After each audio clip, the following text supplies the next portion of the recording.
गीता बहुत ही सीधी सादी, मेहनती और ईमानदार लड़की है। वो जंगल से लकड़ियां काटकर घर जा रही है। थकान के बावजूद उसके चेहरे पर सादगी भरी मुस्कान रहती है। तभी पास के एक पेड़ पर एक जादुई चिड़िया बैठी थी। उसने गीता को देखकर कहा, वाह, ये औरत कितनी मेहनती है। मैं कई सालों से देख रही हूँ। ये हर सुबह जंगल आती है और लकड़ियाँ काट कर ले जाती है।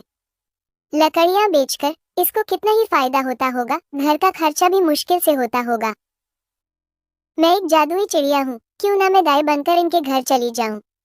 मेरे दूध को बेचकर ये अपनी जिंदगी आराम से जी सकते हैं। हाँ, ये ठीक रहेगा। ये औरत बहुत ही दयालु और नेक दिल लगती है।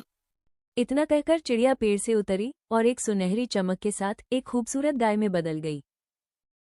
गीता जब लकड़ियां लेकर घर जा रही होती है तो रास्ते में अचानक एक सफेद चमकदार गाय उसके सामने आकर खड़ी हो जाती है। गीता पहले तो चौंकती है, फिर धीरे से उसके पास जाती है। गाय बोलने लगती है, डरो मत, मैं कोई साधारण गाय नहीं हूँ। मैं तुम्हारी मेहनत और सच्चाई से प्रभावित होकर तुम्हारे पास आई हूँ। वैसे भी मेरा इस जंगल में कोई नहीं है। मैं जंगल में अकेली रहती हूँ। क्या तुम मुझे अपने साथ अपने घर ले जाओगी? उसके बदले में मैं तुम्हें ढेर सारा दूध दूंगी।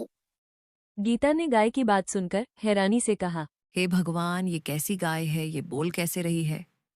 मैंने तो कभी ऐसी गाय नहीं देखी। क्या ये सचमुच जादू है, या मैं थकान से कुछ गलत सुन रही हूँ? कहीं मैं सपना तो नहीं देख रही हूँ? नहीं, ये सपना तो नहीं हो सकता। इसकी आवाज साफ है और इसकी आंखों में अजीब सी करुणा है। शायद ये कोई जादुई चमत्कार है। तुम आखिर हो कौन, और तुम बोल कैसे रही हो? मैंने तो आज तक किसी भी गाय को इंसानी आवाज में बोलते हुए नहीं देखा। दरअसल मैं एक जादुई गाय हूँ, इसीलिए मैं इंसानों की तरह बोल सकती हूँ और उनकी बातें समझ सकती हूँ। मैं बोल रही थी, क्या तुम मुझे अपने घर ले जाओगी? तुम मुझे सुबह शाम खूब चारा देना। उसके बदले में मैं तुम्हें ढेर सारा दूध दूंगी। उस दूध को बेचकर तुम अपनी जिंदगी आराम से जी सकोगी। गीता ये सब सुनकर बहुत खुश हुई और बोली, अरे, जादुई गाय, क्या तुम सच बोल रही हो? अगर सच में ऐसा हुआ तो हमारी सारी मुश्किलें खत्म हो जाएगी। ठीक है, मैं तुम्हें अपने साथ घर ले जाऊंगी। गीता गाय को लेकर घर की ओर चल पड़ी। थोड़ी देर बाद गीता गाय के साथ घर पहुंची। तुम तो लकड़ियां काटने गई थी, तो फिर ये गाय कहां से ले आई तुम? हमारे पास तो इतनी हैसियत भी नहीं है कि कोई गाय खरीद सके। ये कोई साधारण गाय नहीं है। ये जंगल में अचानक मेरे सामने आ गई और इसने मुझसे बात भी की। क्या एक गाय ने तुमसे बात की? गीता, तुम थकान से भ्रम तो नहीं देख रही थी?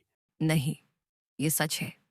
इस गाय ने खुद कहा कि ये मेरी मेहनत से प्रभावित होकर आई है और मेरी मदद भी करेगी।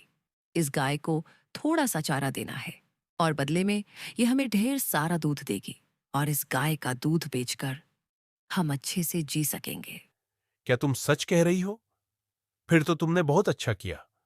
हम आज से इस गाय का अच्छे से ध्यान रखेंगे। उस दिन से दोनों रोज जंगल से गाय के लिए हरा भरा चारा लाने लगे। दिन बीतते गए।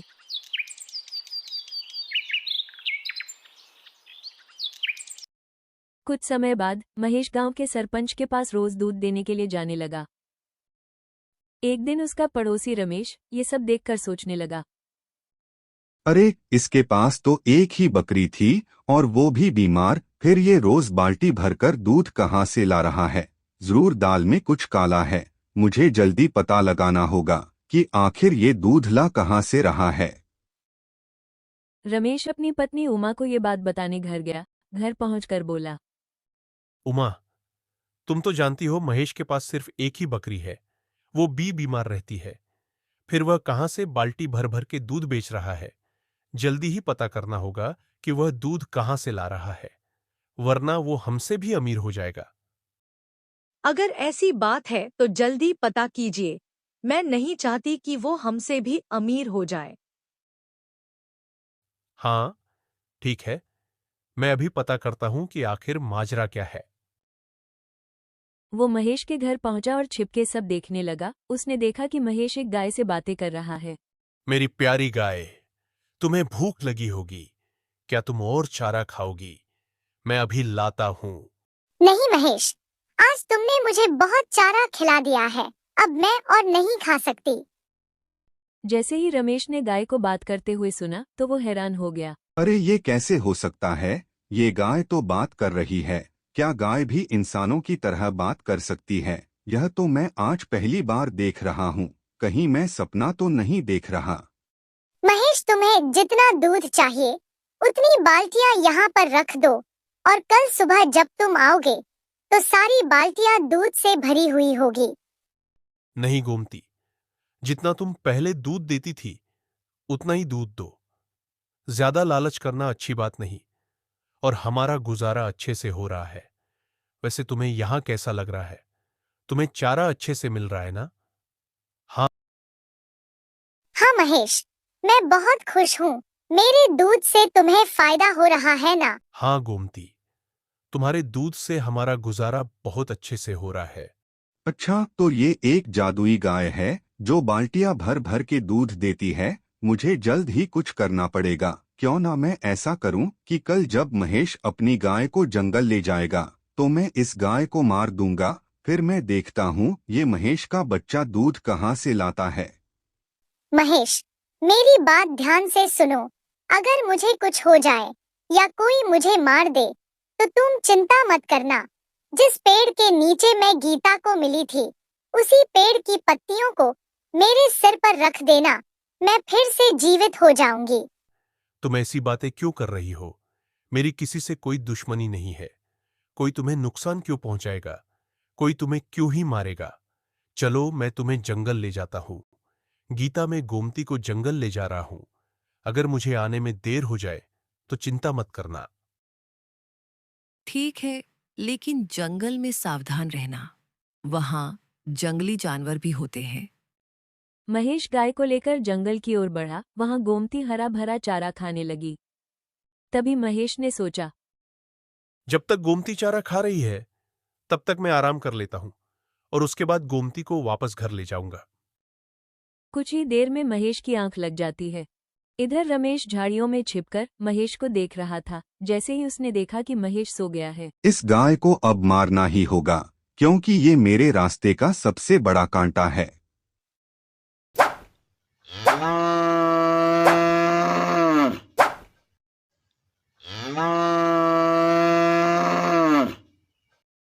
तभी गाय इतनी जोर जोर से चिल्लाने लगी। गाय की आवाज सुनते ही महेश नींद से जागा और बोला, वैसे ही गोमती को क्या हुआ? ये क्यों ऐसे चिल्ला रही है? सब कुछ ठीक तो है ना? मुझे जाकर देखना चाहिए। जैसे ही वो गाय के पास पहुंचा, उसके पांव तले जमीन खिसक गई। उसने देखा कि गोमती मर चुकी है। महेश बहुत ज्यादा दुखी हुआ और उसकी आंखों से आंसू बहने लगे। हे भगवान, ये क्या हो गया? गोमती का ये हाल किसने कर दिया? अब मैं गीता को क्या जवाब दूंगा? कैसे बताऊंगा कि गोमती अब इस दुनिया में नहीं रही? दोपहर से शाम हो गई। गीता को फिक्र होने लगती है कि अभी तक महेश घर क्यों नहीं आया। इसीलिए वो फैसला करती है कि वो खुद जाकर देखेगी कि महेश कहाँ है। जैसे ही गीता जंगल पहुंचती है तो वो हैरान हो जाती है। तुम इतने दुखी क्यों हो? गोमती को क्या हुआ? मुझे माफ कर दो। जब गोमती चारा खा रही थी तो मैं पेड़ के नीचे आराम करने लगा और मेरी आंख लग गई। कुछ देर बाद गोमती चिल्लाने लगी। जैसे ही मैं वहां पहुंचा तो गोमती मर चुकी थी। यही हमारे जीने का एकमात्र सहारा थी। चिंता मत करो गीता। एक दिन मुझे गोमती ने बताया था कि अगर उसे कुछ हो जाता है तो जहां वह तुमसे मिली थी उसी पेड़ की पत्तियां अगर हम उसके सर पर रखेंगे तो वह दोबारा जीवित हो जाएगी। मैं जल्दी से वो पत्तियां लाता हूं। महेश जंगल गया और उस पेड़ की पत्तियां तोड़कर गाय के पास पहुंचा। उसने पत्तियां गाय के सिर पर रखी। तभी एक तेज रोशनी के साथ गोमती जीवित हो गई। गीता खुश होकर बोली, गोमती, तुम वापस आ गई। भगवान का लाख लाख शुक्र है। पता है, मुझे तुम्हारे बिना बिल्कुल भी अच्छा नहीं लग रहा था। हमारा रो रो कर बुरा हाल हो गया था।